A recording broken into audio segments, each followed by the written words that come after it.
here with you on Enlightened World Network. And today's topic is fairness. We get to dig into what does that mean? What does it look like? How do we assess it, etc. So before we get started, let's just take a minute or two to get settled in and present. Let's take a deep breath in through your nose and hold it. And imagine clean, crisp oxygen just flooding your lungs, flowing into your bloodstream, nourishing every cell, every organ with vital life energy. And as you exhale, exhale any tension, any stress, any negativity, fatigue. And now let's just take another deep breath in through your nose and hold it. This time, imagine brilliant, bright light lighting you up from the inside out, electrifying, illuminating, energizing all your electrons, all your molecules, all your cells, lighting them up from the inside out. And as you exhale, exhale any remaining tension, fatigue, stress, negativity. And now let's just gently press our palms together.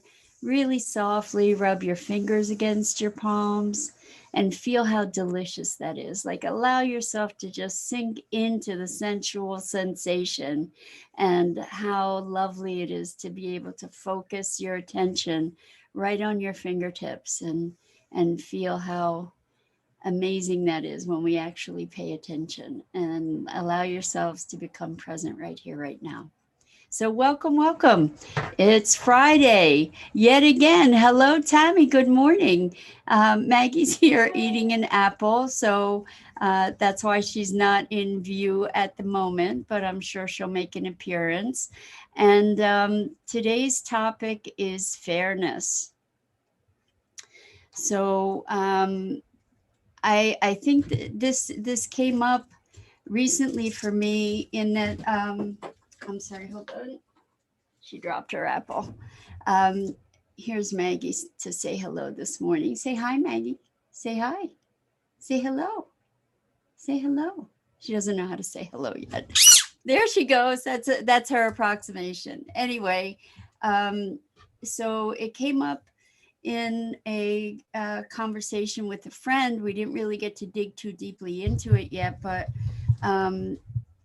I have established a group that is sort of a collective research group, and it's invitation only. It's a small, because we want to keep it a small group, and I'm interested in having it be a group of people who are active in researching this particular area. And so the question is, we're going to be having a running chat, and the question was whether it was fair for people who were not actively engaged in the group to be benefiting directly from everybody's efforts, from the research that is being done in the group.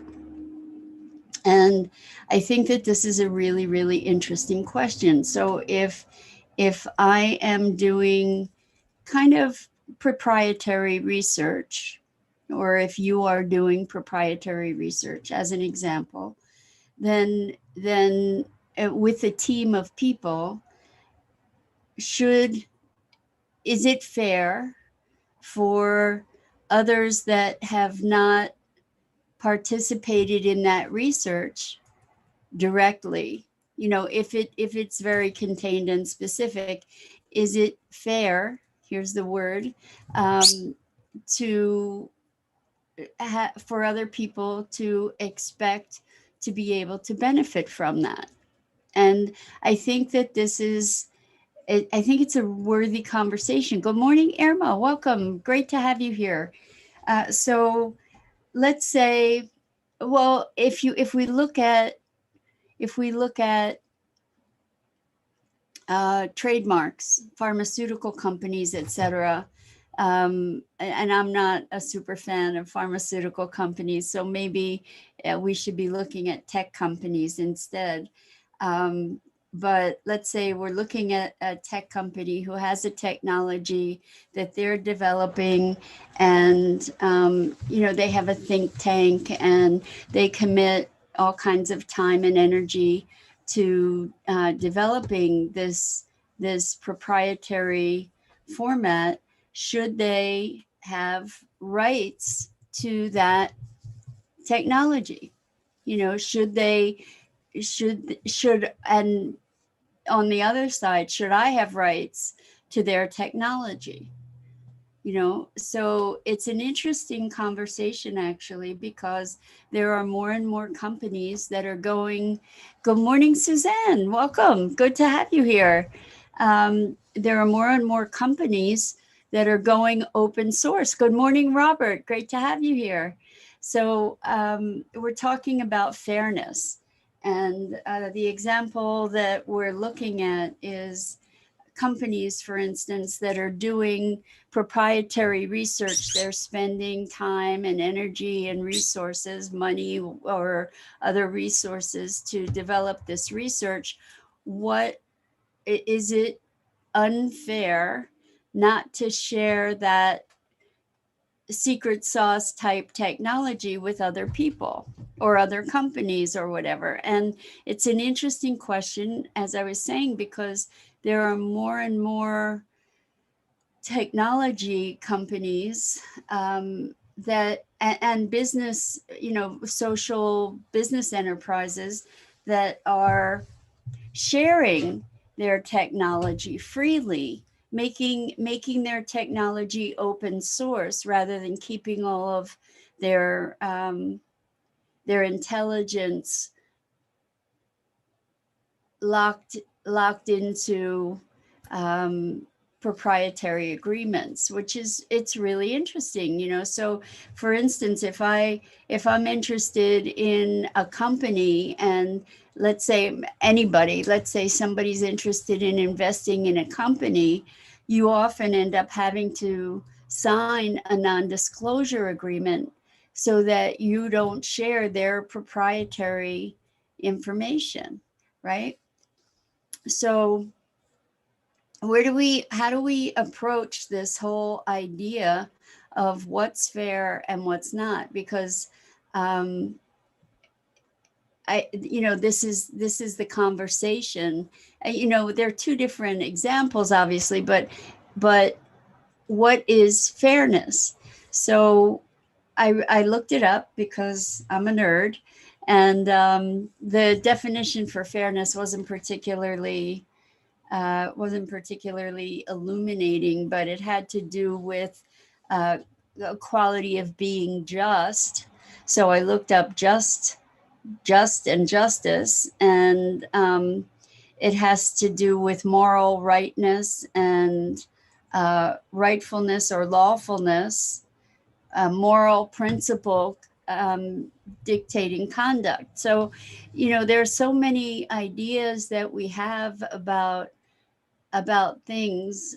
Like, we can say, well, that's not fair, but how many of us have actually stepped back and defined what is fairness?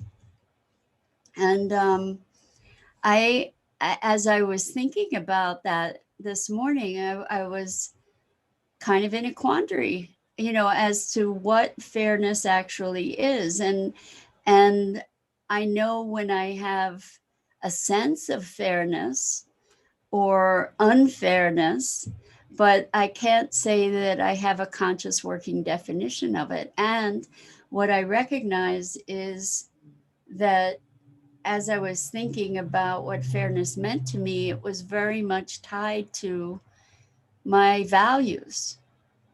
And so if someone values sovereignty or privacy, you might have a different notion, at least when it comes to information, of what fairness means. And if we're playing on the schoolyard, for instance, and in terms of conduct in the games that we play, we probably have a similar sense of fairness. However, it's still it's still based on underlying values. Good morning, Rosalind. So how do we approach what's there and what's not when talking about fairness? You take it at face value or not. So I think where I'm going with it is, if we are setting up systems, because one of the big things that we've been exposed to this past year is the unfairness of our systems when it comes to racial equality or inequality, right? That there is a lack of fairness, really, in the way that our systems are implemented, in the way our social justice or our justice system plays out, et cetera. That there have been issues around fairness and social equality and racial equality, et cetera. And so I tend to think that in some realm, that, as I was saying, if we're going to be creating systems, and then we're creating a guideline or guidelines for those systems. For instance, here's another scenario potentially. Let's say we were establishing an intentional community, and we talk about maybe what we want to be including in the principles of this community is that things are guided by a sense of fairness, that when there are disputes, they are brought before a group of peers or whatever, and that the principles of fairness apply. Well, what does that mean? What does that mean? It's so abstract. There's so many. It's interesting to me because the more we dig into the meaning of different words here, the more I recognize how abstract so much of our language is, and we take for granted that we have a common understanding until we don't. And rather than taking the time to really dive into definitions of these words that we use. So this has also come really clear for me in working with my clients. I have this deck of values cards. Let me show you, that I made, that I had put together, and I use them with my clients. They're also available for sale. They're really cool. They're called Core Connection cards, and there are 125 values in this little pouch. So, for instance, this is the one I just picked, compassion. This is what they look like on the back. They're awesome to hold and work with. Really awesome tool. You can find them on my website. Here's a shameless plug. You can find them at yourcoreconnection.com. And there is a tab when you get to the website that says cards, I believe.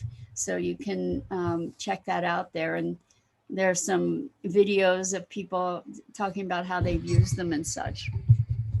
But in using them, the way that I use them with folks is to identify core values.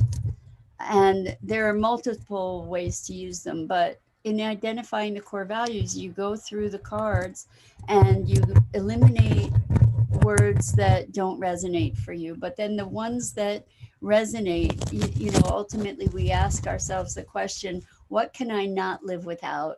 So for me, I can't live without creativity and beauty and consciousness and wonder. So, like these are some, and freedom. These are my core values. And because they are what makes my heart beat. So the thing is that in going through these cards, people have very different definitions of what these different words mean.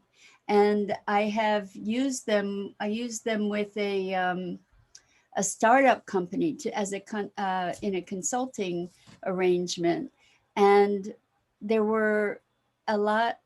Let's see, there were three people, and in many cases they had chosen the same words, similar words, but it was really important for us to define what they meant by the words, because people have different understandings of different words.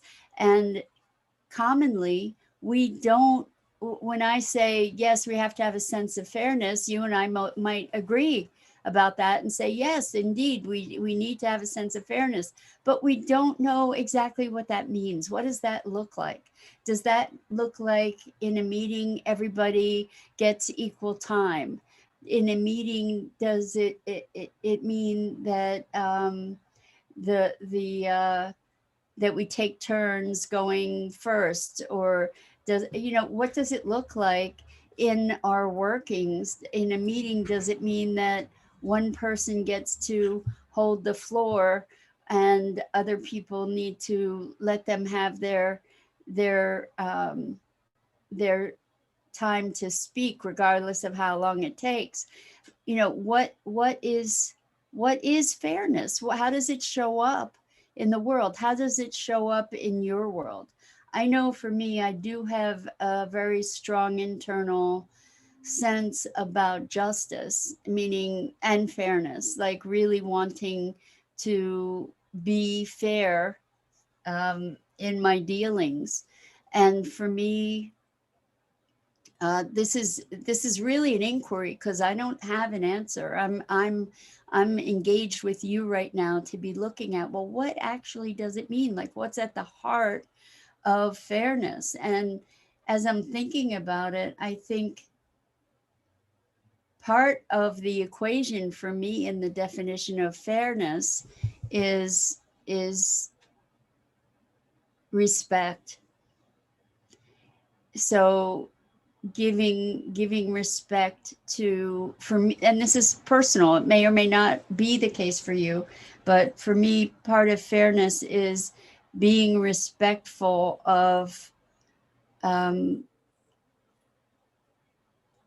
other people's opinions and input, and dealing respectfully with people, even if it's not even if at that moment their input may be irrelevant. That doesn't mean that I have to respect their right to give their input in that moment, because I can say, no, this isn't an appropriate time for you to be interjecting, and that I don't think that that's necessarily unfair.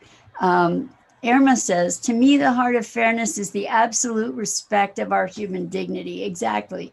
So respectfully declining to allow participation or so Irma says, looking for the good of all. So I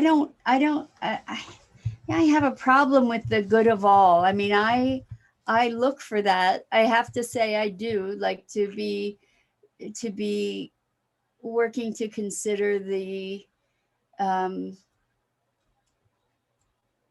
impact of an action on others. And what here, okay, so here, this is a really provocative conversation I'm going to invite us into in a second. But let me see. Rosalind says, what value am I willing to pay for food that is raised using fair practices? So being fair can be seen as applying value to a product, which is arbitrary and different to each person. So what's a fair price? That's an interesting use of the word. Okay, so here, let's look at this. And I don't have an answer for it, frankly. So if in this, and this is a mind experiment, and like I said, provocative, we're in the age of COVID, right?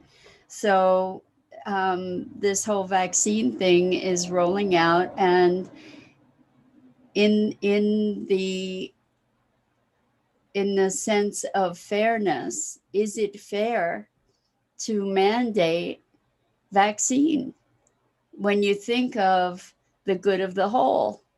So um, there are very differing beliefs about what will support the good of the whole when it comes to COVID right now, and the vaccine and masks and all of that.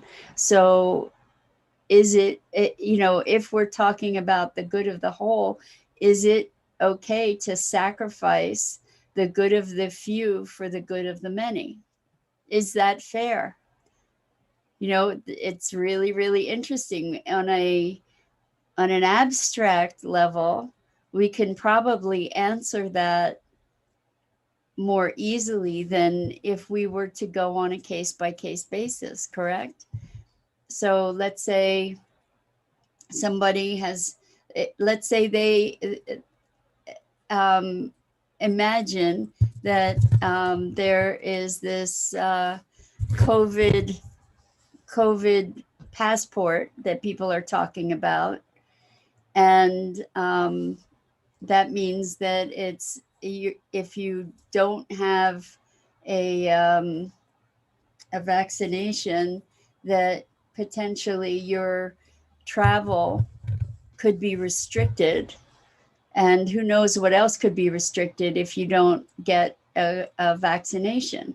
Well, maybe that might seem fair, because it would potentially, in an idealized way, if all of it is true, and the dangers are what the dangers are, and the vaccine mitigates the danger, et cetera. If all these assumptions are true, then what happens if you're a person who has had really adverse reaction to vaccines, and it could be lethal to you? Is it fair to make you take that vaccine? And is it fair to restrict your travel based on the fact that you haven't had the vaccine? I mean, it's really, really interesting moral questions when we dig into this notion of fairness, like what is really fair? And then, as a kid, how many of us used to cry, it's not fair, it's not fair, and the parents would say, who said anything about being fair? The world's not fair. But even as kids, we had this notion of fairness somehow. And Robert says, well, the good of all, sometimes the good of one can be the bad for another. Exactly. In fact, we see that all the time right now, where the good of corporations in many instances, especially related to environmental issues, is definitely for the bad of more than the corporation, is for the bad of all in some respect, right?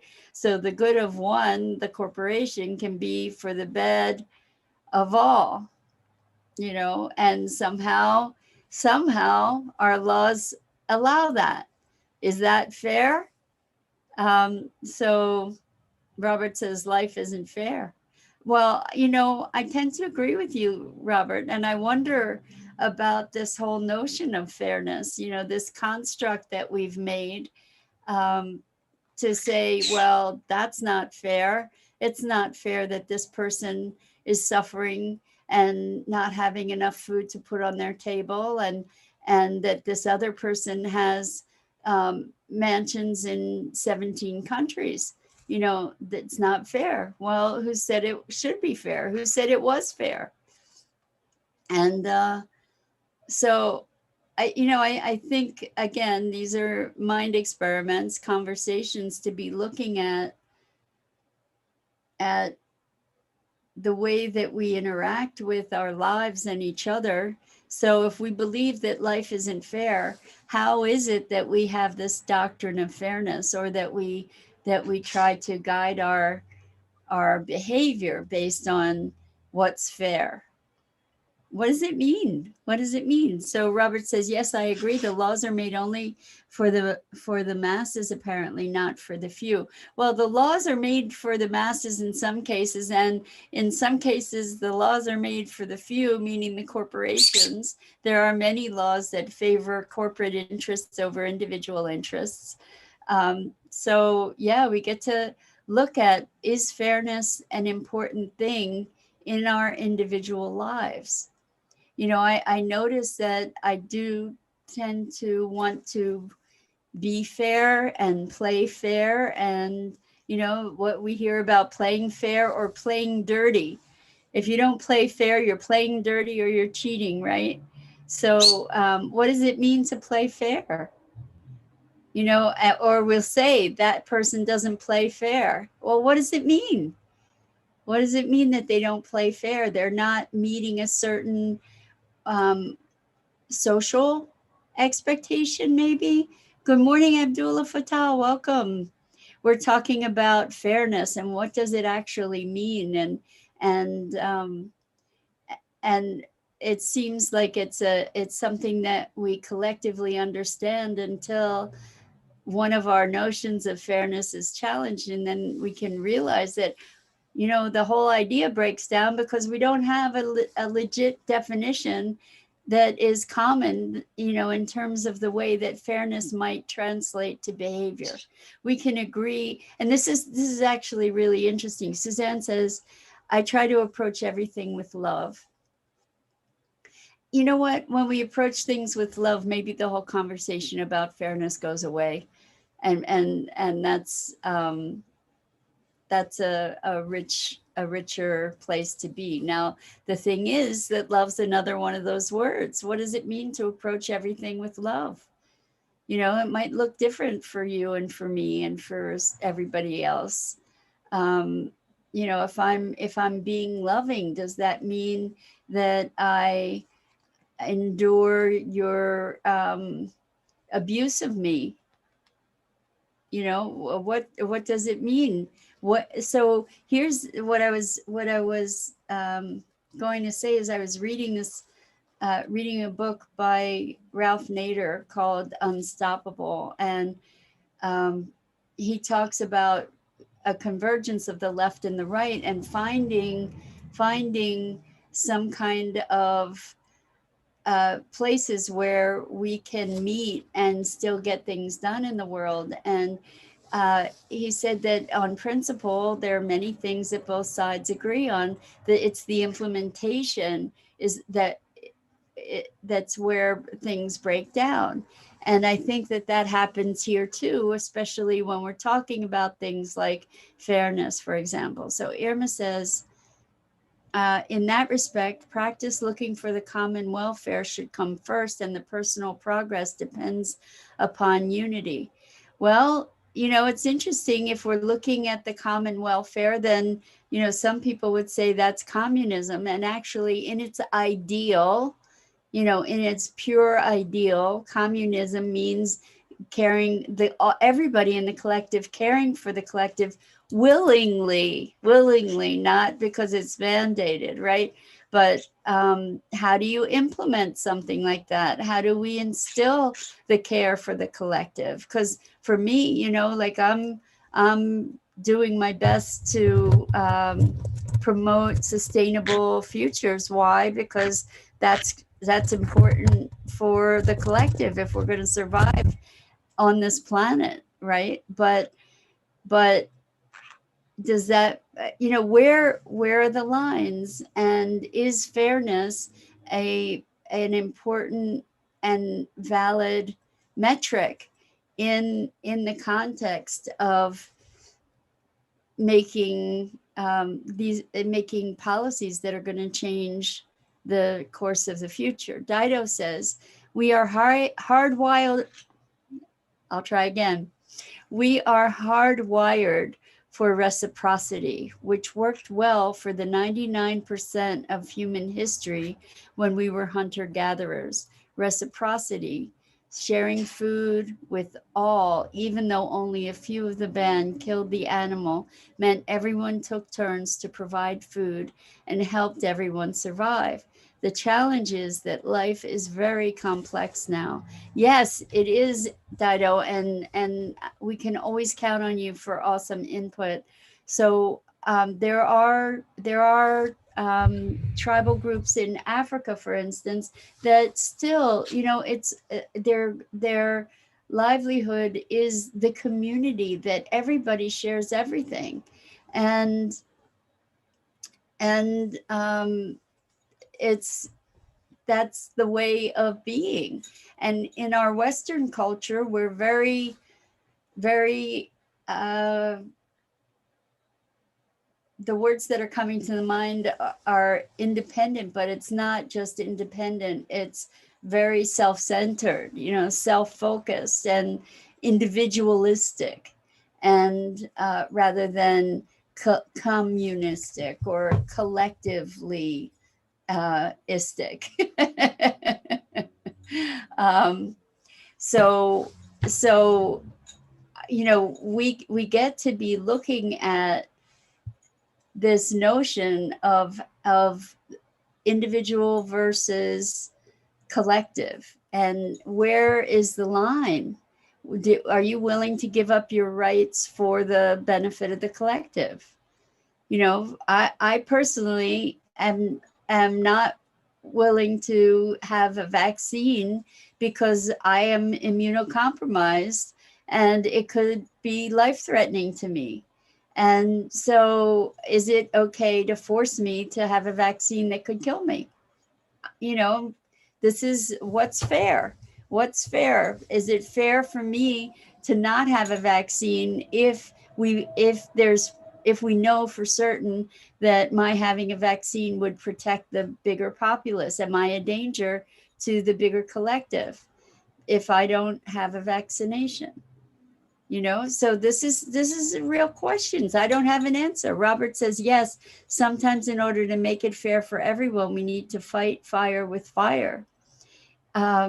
So Irma says, based on human equality and dignity. Greedy. Yeah. So, greed is an enemy of fairness. I think I agree with you. So interesting stuff, right? Like good questions to be looking at. Um, I I think that we're in a time where we really, really do get to think deeply about these principles. And when we think about war, the whole thing in war is sacrificing the few for the betterment of the many. Now we might have issue with this whole, is this really for the betterment of the many? And what's fair in terms of being able to challenge that notion, and is fairness relevant even? So, part of me, interestingly, because I'm about having individual rights for sure, and I'm also about the good of the whole. For me, if I were in power, I would mandate that we would curtail the use of any single-use plastics that were not compostable or biodegradable. I would mandate that. When we look at individual freedoms, we all wear seatbelts. There's a law saying we have to wear seatbelts. There are laws that say that we get fined if we text and drive. Why? For the good of the whole. Your text message, my text message, is nowhere near as important as the people that we might kill while we're driving a vehicle and texting. So where do we draw the line where between personal freedoms and collective welfare? You know, what's fair? So I think it's a provocative conversation. And I do believe that we really do need to look deeply at these issues now more than ever, because individual rights versus collective welfare is up for challenge right now. And I think that in our intimate lives, we have more opportunity to engage in fairness. And in the process of doing so, we get to have the conversation about what is fair. So if we lay out the rules from the very beginning, is it fair to enforce those rules? You know, if that's the condition, is it fair to uphold those rules? So for instance, let's say I am at a high security company and the rules are that nothing goes outside of the walls of the company. And then I see egregious criminal activity. Is it fair for me to have to uphold that agreement to secrecy? So Irma says, why should individual rights be against the good of all? I'm not saying that individual rights are against the good of all, but there are times when that's the case. So for instance, the scenario about the vaccine, maybe, you know, or the scenario of let me think of something else, you know, if I'm asserting my right not to be vaccinated because it could be deadly to me, if the populace believes that I could be deadly to the populace, then there's a conflict between individual rights and the good of all, right? And I think we can see lots of scenarios like that. And again, in the example that I gave, for instance, in this organization, I mean, look at Robert Snowden, where he was a high security, high clearance guy and charged with having keeping security, right? But he was a whistleblower, and so because he saw egregious oversteps. So some people believe that he's a traitor because he betrayed certain governmental secrets. But those secrets were, you know, some of those secrets were that our whole population was being illegally surveilled. So is he, you know, did he serve the good of the whole by, or did he jeopardize the good of the whole by exerting his what he believed to be his obligation as a citizen? You know, it gets murky. The bottom line is it's not black and white. Is his name Robert? It's not. What is Snowden's first name? I'm sorry. I want to, Dido, I'm going to count on you to tell us what Snowden's first name is, because I don't want to leave my ignorance there uncorrected. Rosalind says, so if fairness is to be mandated and becomes the responsibility of the government to implement, what issues get enforced? Exactly. What's fair? You know, if we look, I don't think our laws have much to do with fairness in many, many cases, frankly. Maybe there needs to be different options, not just black and white options. Exactly, Irma. There aren't, because it's not a black and white issue.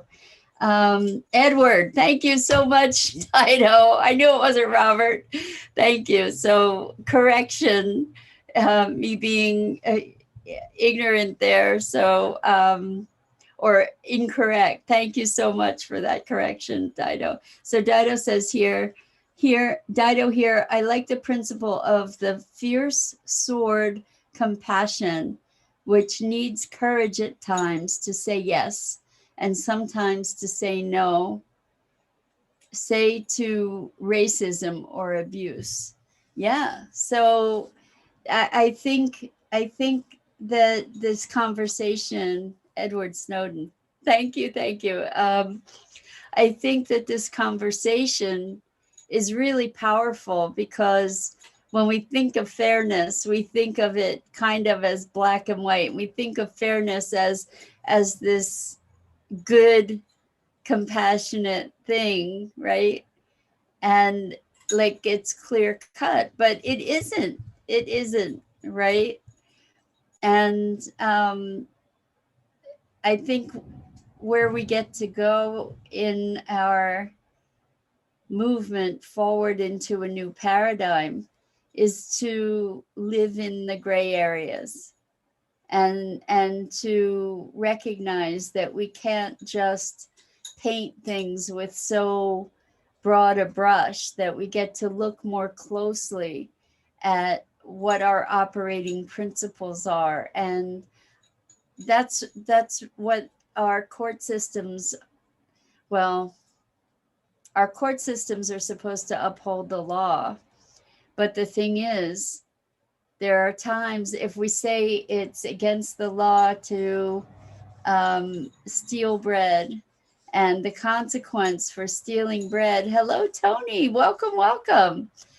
The consequence for stealing bread is that you get 5 years in prison, and then you find somebody who's stealing bread and reselling it. They probably would deserve the 5 years in prison. You find somebody who stole bread once because their child was starving. Do they get 5 years in prison because that's what the law says? What's fair, right? So, Tony, it's been forever, forever. We're talking about fairness. Anyway, this is beyond where we usually go with the conversations in terms of time. So I'm going to say that we'll wrap this up. And I want to say thank you to everybody who has joined us for this conversation. I'm Mira Rubin. This is the Core Connection. I go live each weekday morning on the Enlightened World Network Facebook page. And I invite you to go and check out all the other awesome programming on Enlightened World Network and get involved in the community. There's so many meditations and teachings and just wonderful information and resources. So I, again, so appreciate this time with you and these really stimulating conversations. So until next time, I wish you a wonderful, wonderful, wonderful weekend. And Maggie just came back in time to say goodbye. Lots and lots of love to you, and hope to see you again real